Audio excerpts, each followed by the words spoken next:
Bonjour. Nous allons faire la lecture de cette épreuve, de ce sujet, et on va directement commencer la correction. Donc, nous avons déjà fait la correction de cet exercice, nous allons faire pour d'autres. Donc, voilà par exemple le sujet. Épreuve 1. Exercice 1. Mouvement dans un champ de gravitation, 7 points. Partie 1. Mouvement de solides. Deux solides S1 et S2 respectivement de masse M1 égale à 500 grammes et M2 égale à 2 fois M1 sont reliés par une tige horizontale de masse négligeable partant du repos à l'instant pris comme origine de l'état. L'ensemble se déplace sur un plan horizontal sans flottement grâce à une force de traction faisant un angle alpha égal à 20 degrés avec l'horizontale appliquée à S1 d'intensité grand F égale à 100 Newton. 1.1. Énoncer le théorème du centre d'inertie. 1.2. Déterminer l'accélération du centre d'inertie du solide grand S1. 1.3. Déterminer la tension T1 et T2 exercée par la tige respectivement sur les solides S1 et S2. Partie 2. Mouvement dans un virage. Monsieur Issa, au volant de sa voiture, se déplace sur une route à la vitesse de 100 km/h. Il souhaite sortir de l'autoroute en utilisant une bretelle de sortie assimilée à un arc de cercle plan horizontal de rayon grand R égale à 40 mètres. La masse du véhicule est M égale à 1 tonne. On néglige la masse du chauffeur devant celle du véhicule. Pour éviter le dérapage, la norme de l'accélération de la voiture ne doit pas excéder 10 mètres par seconde carré. 2.1. La voiture pourra-t-elle aborder le virage? Justifiez votre réponse. 2.2. Déterminer l'intensité de la force de flottement maximum à la limite du dérapage. Exercice 2. Force et champ électrique. Partie 1. Charge au sommet d'un carré. On place respectivement au sommet grand A, grand B, grand C et grand D d'un carré de côté petit a égale à 10 cm les charges électriques petit Q1 égale à moins 10 nanocoulombes, petit Q2 égale à 10 nanocoulombes, Q3 égale à moins 10 nanocoulombes et Q4 égale à 10 nanocoulombes. Voici le schéma ici. Maintenant on demande première question, représenter les forces électriques qui agissent sur la charge Q1 ainsi que la force résultante. 2. Déterminer les caractéristiques de la résultante de ces forces en A. 3. On considère le point K, milieu du segment AB. Déterminer les caractéristiques du champ électrique en K. Donné K égale à 9 fois 10 puissance 9 unité du système international. Partie 2. Accélérateur de particules. Un objet de masse petit m et de charge petit q entre en eau avec une vitesse verticale de module V0 dans une région où règne un champ électrique uniforme d'intensité E égale à 20 Newton par coulombe. Voici le schéma. Première question. Appliquer le théorème du centre d'inertie à l'objet, puis déterminer son accélération dans cette région. 2. Déterminer le temps qu'il faudra à cet objet pour sortir de cette région. Donné la masse égale à 10 grammes, Q égale à moins 0,02 coulomb V0 égale à 10 mètres par seconde. Champ électrique règne sur une hauteur H égale à 5 mètres. Exercice 3. Mouvement dans un champ magnétique.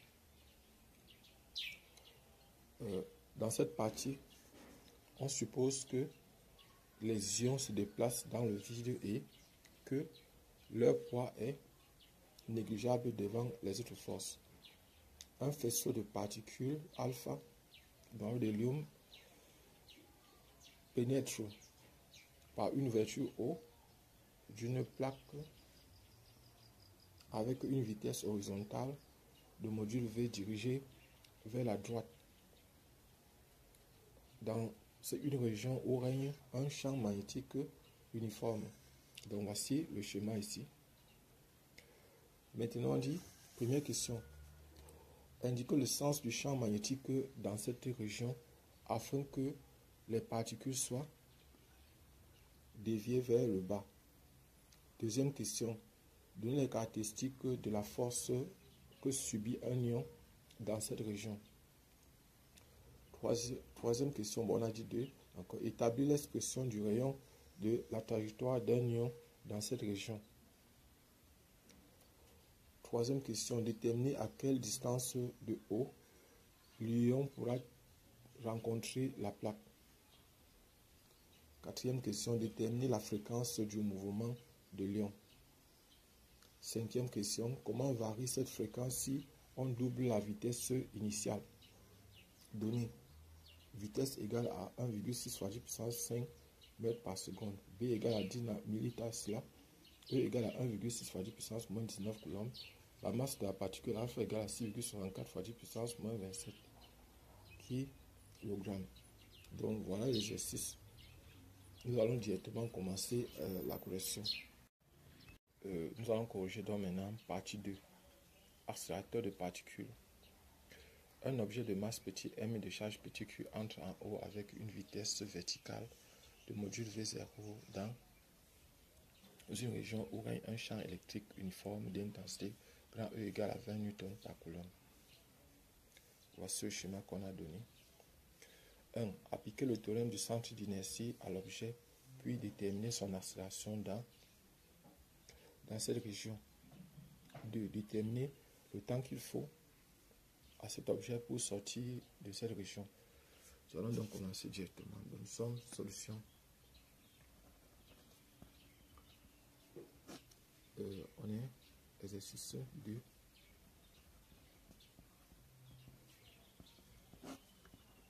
Partie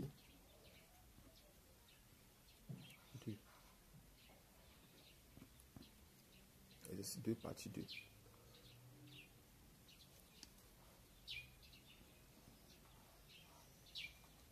Exercice 2, partie 2. Donc, nous allons, par exemple, ici, faire le schéma. Voici le schéma ici. Donc, ici, c'est plus, moins. Voilà. Et ici, voici le point O ici. Voici le point O. Donc, la particule est ici. Le champ, ça part toujours de plus vers moins. Le champ électrique est uniforme ici à l'intérieur de cette zone-ci. Et elle est toujours orientée de la charge positive vers la charge négative. Et lorsqu'on regarde la charge ici de la particule, elle est négative. Donc, et on me demande d'appliquer le théorème du centre d'inertie à l'objet, puis déterminer son accélération. Donc voilà, par exemple, si on prend l'objet ici, on a les forces qui sont appliquées à l'objet, on a le poids de l'objet, qui est P, et on a la force électrique. La force électrique, comme la charge est négative, elle sera attirée vers le pôle positif. Donc elle va se déplacer vers ici, étant donné que la charge est négative. Donc on a donc F, n'oubliez pas, l'expression de F, la force électrique est égale à Q fois E. Et P est égal à M fois G. Donc on va dire système étudié. Donc d'abord, notre objectif c'est de déterminer, appliquons théorème. Théorème du centre d'inertie. On va appliquer le théorème du centre d'inertie à l'objet. Pour cela, ce qu'on va faire, on va utiliser le système. Système, particules,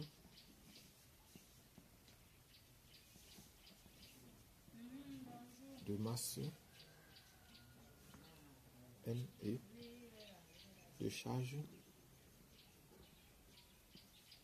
Q.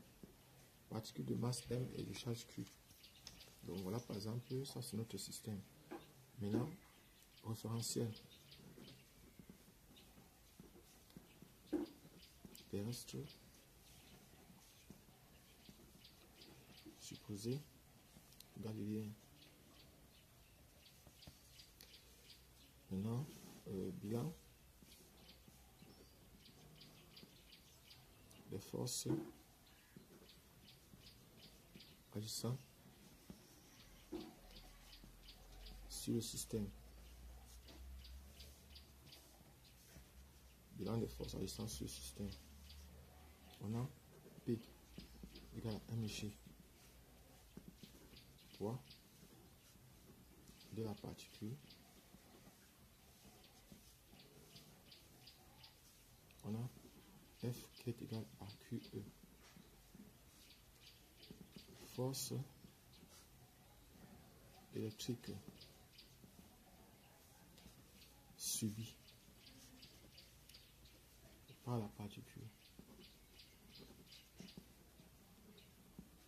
Donc, théorème du centre d'inertie.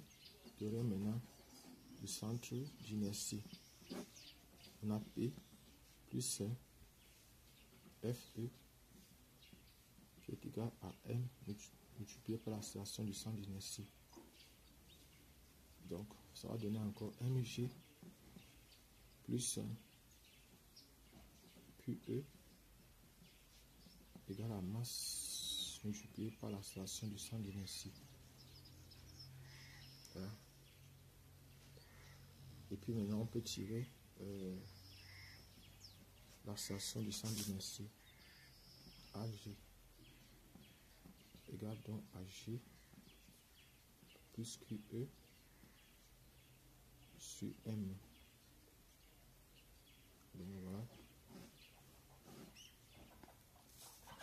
Projection. On peut dire que ici, ça c'est l'axe de Z. Donc on peut dire, on peut placer un axe ici, on dit que c'est l'axe de Z. Donc projection sur l'axe de Z. Projection. On a A, G, vecteur, AGX. Bon, on va se mettre ici. Mettons ici Y plutôt. Mettons Y ici. Mettons X ici. AGX égale à 0. AG Y. Donc on a G descend, E descend. Donc ça va faire moins G moins QE sur M. Donc voilà ce qu'on a. Et on a donc on a demandé de déterminer son accélération dans cette région. Donc on aura l'accélération AG égale à la valeur absolue de moins G plus donc moins QE sur M. Donc voilà par exemple, on va donc faire l'application numérique. Application numérique. On a donc A, G qui est égal à la valeur absolue de moins 9,8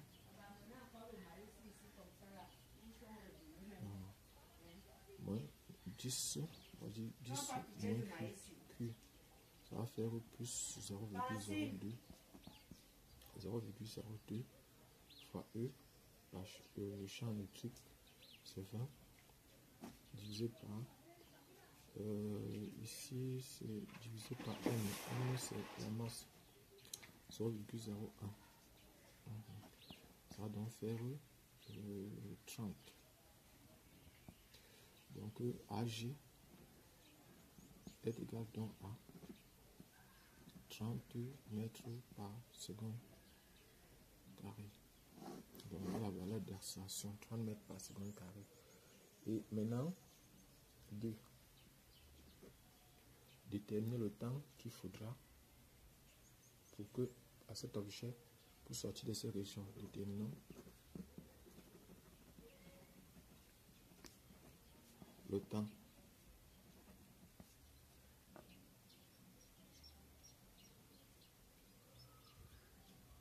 pour sortir de ces régions.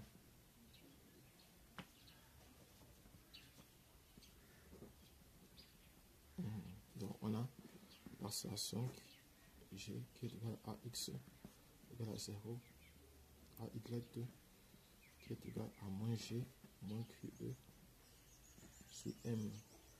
On a la vitesse.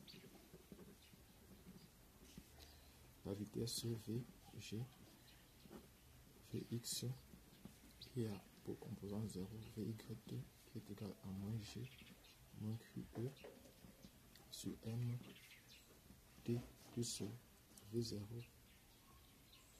Parce qu'on a dit qu'au départ la vitesse est verticale. N'oubliez pas, la vitesse est verticale. Donc je vais mettre plus une constante et après je détermine position. Position OG a pour composante X égale à 0, Y égale à 1 demi, facteur de moins G moins QE sur M T au carré plus V0 T. Je vais dire plus Z0 plus Y0. Y0 ici est égal à 0. Donc voici l'équation horaire du mouvement. Ça, c'est ce qu'on appelle l'équation horaire du mouvement ou équation paramétrique du mouvement. Donc maintenant, ce que nous allons faire, c'est simplement de dire que pour Y égale à H, ça équivaut à dire que c'est le temps pour l'objet de sortie du champ. C'est-à-dire la distance ici, n'oubliez pas, c'est H. Donc on a H égale à 1 demi de moins G moins QE sur M T carré plus V0T. Je vais envoyer tout ça de mon côté multiplié par 2. Ça va faire moins G moins QE sur M T carré plus 2 fois V0T moins 2 fois H égale à 0. Donc voici l'équation qu'il faut résoudre. C'est une équation de second degré en T qu'il faut résoudre. On va remplacer chacun par sa valeur. Ici, ça va faire 30T au carré plus 2 fois. La vitesse, c'est 10 T moins 2 fois la hauteur. La hauteur, là, c'est 5 égale à 0. On va simplifier par 10.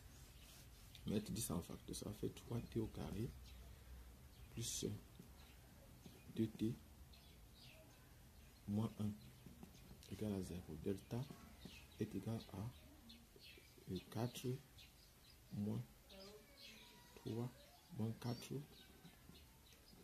fois 3 fois moins 1. Ça va faire 16. 4 au carré. Donc T1 est égal à moins 2 moins 4 sur 2 fois 3 qui est inférieur à 0. On ne va pas considérer T2 maintenant égal à 2 moins 2 plus 4 sur 3 fois 2 qui va donner 2 sur 2 fois 3 qui est égal à 1 tiers. Donc T1, T2 est égal à 0,33 secondes. Donc ça signifie qu'il va mettre 0,33 secondes pour traverser tout ça. Voilà, partagez la vidéo, abonnez-vous, partagez le maximum possible cette vidéo. Je suis Jacques Kamdem du groupe de répétition Nabla. Nous allons continuer les corrections des exercices. Donc si vous avez des difficultés, faites-nous part de ça. Merci.